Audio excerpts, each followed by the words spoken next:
What's good, everybody? Welcome back to another episode of Combat and Kick It. You already know, it's your host, Bando. And we are back at it with an episode today because I already posted my UFC 302 breakdown, but I always do a breakdown. But this episode, I want to do something a little bit more in-depth when it comes to the main event and really analyze and get fully into the main event, into the key things that these guys need to do to win, stuff like that. So let's get into a full on, I guess, another breakdown, but this is specifically, much more detailed for the main event. So let's get into it. Let's go.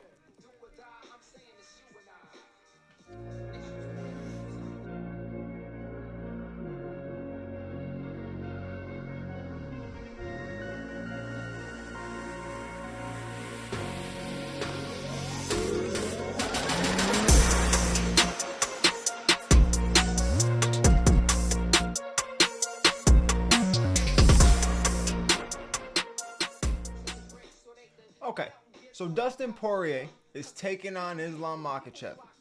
Islam's coming in to defend his title for a third time, to defend the lightweight title for the third time. But this is the first time he is defending it against an actual lightweight. Two defenses were against Volkanovski. Obviously, at the time, was number one pound for pound in the world, so great defenses in a way. But this is the first 155 true defense that he has. But going into his third defense, and while he's going into his third defense, Dustin Poirier is going into his third chance, his third opportunity to become lightweight champion. Now, I wanted to get detailed with this, right? I don't feel like get very detailed in the breakdowns because I try to get it, I try to be kind of quick and get everything through so you can hear everything and hear my predictions and stuff like that. But to get more detailed in this one, I want to look at some key things for each guy that will help them get close to the victory, get whatever the case may be. Now, obviously for Islam, on Islam's end, we already know what type of game plan he can come in that can benefit him, right? That pressuring on the wrestling side, right?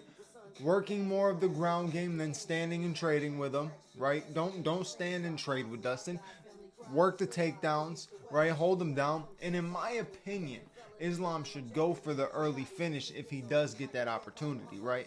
Now, everybody's going to say if Dustin gets to stand with Islam, Dustin's going to KO him. That's a very big possibility. Very big possibility. But how do you keep a fight standing? You really don't. You don't keep a fight standing.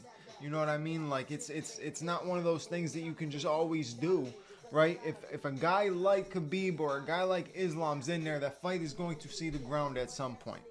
But that's my thing. Islam's going to have to pressure Dustin, right? Keep Dustin on his back foot. Dustin is good on his back foot when he's striking, but in the meantime, if he is on his back foot and doesn't have the opportunity to fully plant and throw the way he does, and Islam can get under a left hook or get under a right hook and shoot for the legs, hold him down, do whatever he does on the ground, he's going to end up winning rounds regardless. So to me, obviously, the key to victory with Islam is to work the takedowns. Now, if you're going to stand with Dustin, you got to work the kicks. You got to do a lot more with the kicks. If you are going to test that side of yourself, test your striking with one of the best boxers in the UFC, then you have to come in with a different game plan than just throwing jabs and punches. You have to come in with a lot of kicks against a guy like Dustin. You got to work the legs. You got to take his legs out before he has the opportunity to take yours out. And you also have to do similar things to what Gaethje did. Now, we saw Gaethje land a head kick, and none of us expected Gaethje to beat Dustin with a KO head kick. But it happened because Dustin was setting it up the entire time. He was setting it up the entire time. He was prepping for that. He was throwing body kicks, and he ended up going up high, right? Now, we just saw Islam knock out Volkanovski by going up high. He was also setting it up. If Islam is going to strike with him, he has to be smart. He has to set things up, and I think his kicks can be the thing that will lead him to that. I think the punches, he leaves his chin open a lot of the times. We've seen a lot of times in trading, when he's trading punches, he leaves his hands wide open. He's got a southpaw stance. We've seen southpaws, tend to have their chin open a lot of the times, right? But he's going up against another southpaw. But Dustin Poirier can switch. Dustin can fight on the switch. He's got very unorthodox style when he goes from the switch, because he'll still be throwing punches at you, still be in the middle of his combinations as he's switching. So I think that's one of the things that will benefit Dustin, is to continue to switch, continue to move. Don't really plant. Like, don't go for the knockout until you feel like Islam is testing himself with you, right? You know, at some point he might do that. So you kind of just be more patient and stay on the move. Stay on the move. Don't plant. Don't stay in front of him. Don't give him an opportunity to shoot. Because you already know, if Dustin tags him, I said it in the breakdown, if Dustin tags him, you're going to see Islam shoot. There's no way that he's not going to shoot. He's going to be shooting for the takedown. So, in my opinion, if Dustin goes in there and paces himself, right?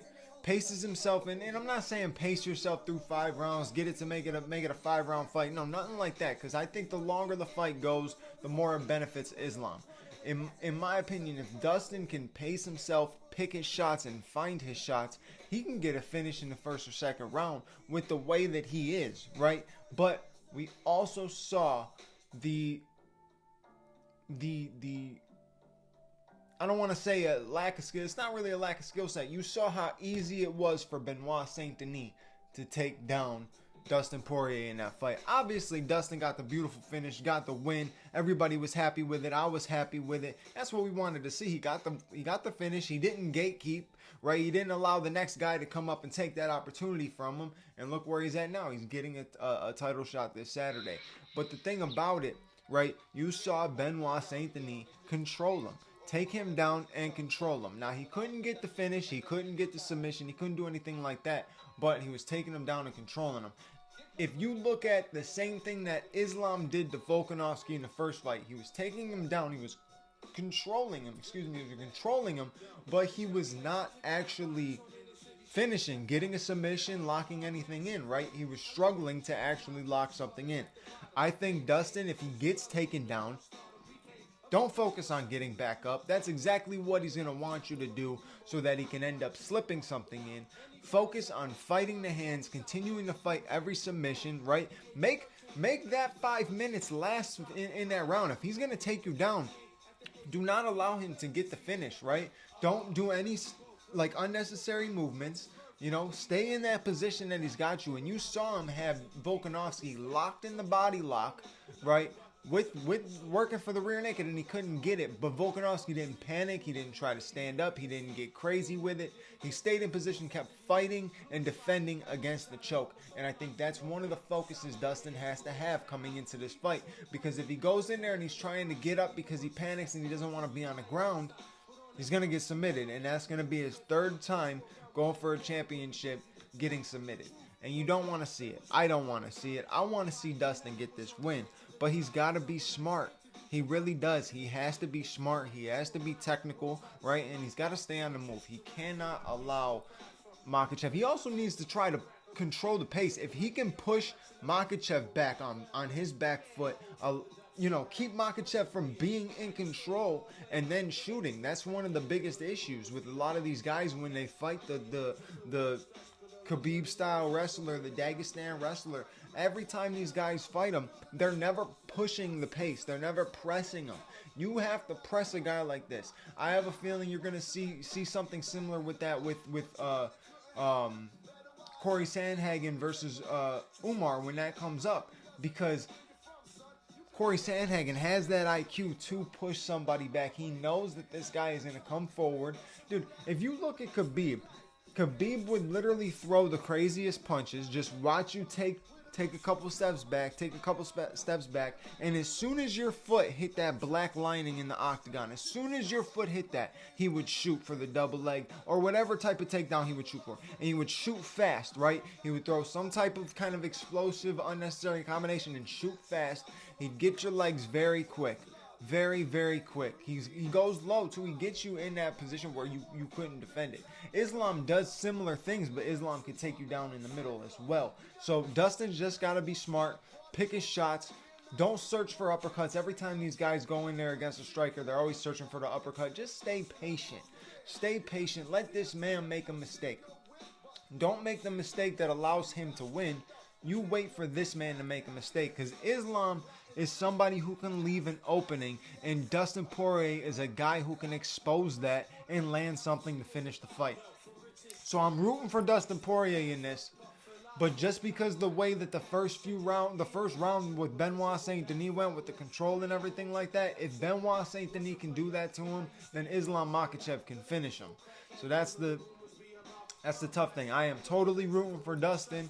I'm rocking with Dustin. I want to see Dustin win, but it's really tough to say that Islam can't get this done. So we'll see. We'll see what happens. But like I said, I wanted to come through with a detailed breakdown, and that's what I did. I hope you guys like that. I hope you enjoy. I'm going to be coming through with more detailed breakdowns. I want to really fully break these things down and not just wipe through the card, because I know it's a big card and people don't want to watch a 30-minute video and shit like that. But we're going to have some more stuff coming soon. I'm going to record another video in a few minutes. I don't know what it's going to be, but we're going to record another video in a few minutes. So I will catch you guys on the next episode. You know what to do. Like, comment, subscribe, hit the bell notification button so you know when the next episode is out. And I'll catch you then. Your boy Bando's out. Peace.